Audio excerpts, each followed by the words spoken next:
السلام عليكم ورحمة الله وبركاته. سنشاهد اليوم في هذا الفيديو أمر عجيب وغريب. جن يتكلم أمام الناس وفي خطبة الجمعة. لم يستطع الشيطان الاستمرار وخرج عن صمته، والسبب هو كلام الشيخ. صدقني من أعجب ما ستشاهد، وهذا يبين الفضل في إصلاح ذات البين والإصلاح بين الأزواج، وكيف أنه ثقيل على شياطين الإنس والجن. وسنشاهد فيديو آخر لشاب مسلم وكيف استطاع نبش أحشاء مشعوذ بآيات قرأها بمجرد دخوله للمكان، أذكار يذكرها كل مسلم وعلمنا إياها المصطفى صلى الله عليه وسلم لتقينا من شرور الإنس والجن. بداية، كلنا يعلم من الروايات الواردة أن إبليس يبني عرشه على الماء بالبحر ويرسل أتباعه لإفساد الناس، وعندما يعودوا إليه يبدأون بالتفاخر: أنا جعلت فلانا يكذب، وأنا جعلت فلانا يحتسي الخمور، والآخر أكل الحرام، وإبليس لا يتكلم، حتى يقول أحدهم: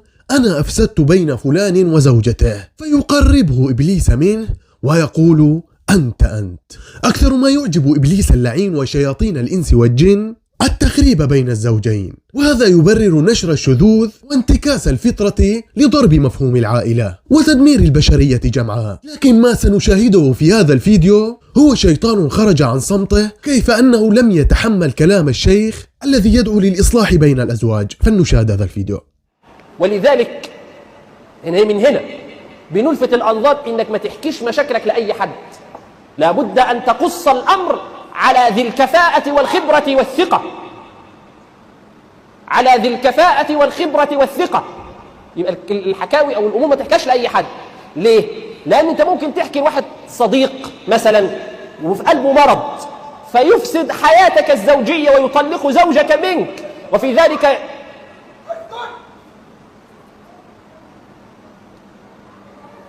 وفي ذلك يقول النبي صلى الله عليه وآله وسلم: ليس منا من خبب امرأة على زوجها. أعوذ بالله من الشيطان الرجيم. بسم الله الرحمن الرحيم. والصافات صفا فالزاجرات زجرا فالتاليات ذكرا إن إلهكم لواحد. اخرج!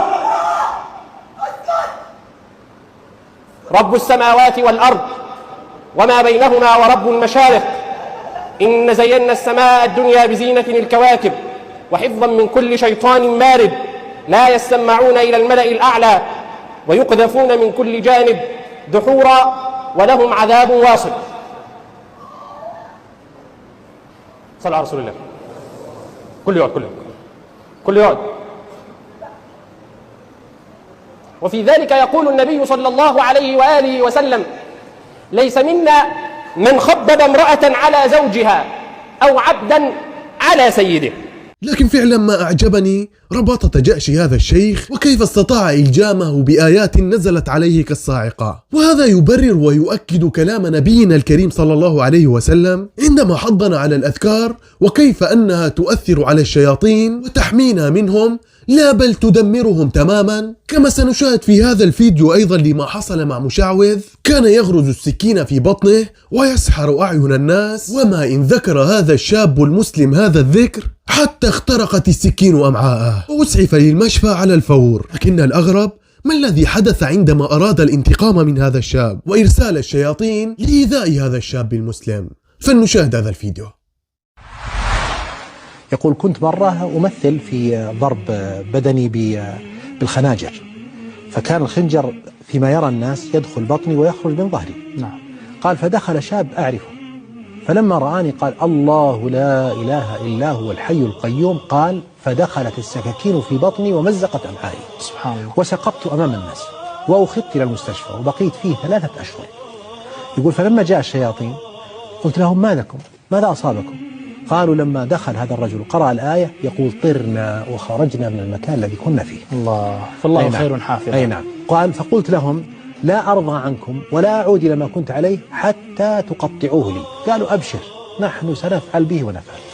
حاولوا على مدى 3 سنوات وهم يحاولون. يقول: حتى إني أخذت شيئا من ملابسه ولم أستطع أن أصنع به شيئا. قالوا هذا الرجل يقرأ آية الكرسي دبر كل صلاة. الله أكبر. وهذا يبرر أن المسلم عندما يحصن نفسه بالأذكار والآيات التي علمنا إياها رسول الله صلى الله عليه وسلم كالمعوذتين لن يمسه أي أذى من شياطين الجن ومردتها. الحمد لله على نعمة الإسلام. ولا تنسى أن تشارك الفيديو ليصل لأكبر عدد ممكن من الناس، ولا تنسى أن الدال على الخير كفاعله، ولا تنسى الاشتراك وتفعيل زر الجرس ليصلك كل جديد. كنت معكم أنا أخوكم نورس المجارحي، أحبكم في الله، لا تنسونا من صالح دعائكم.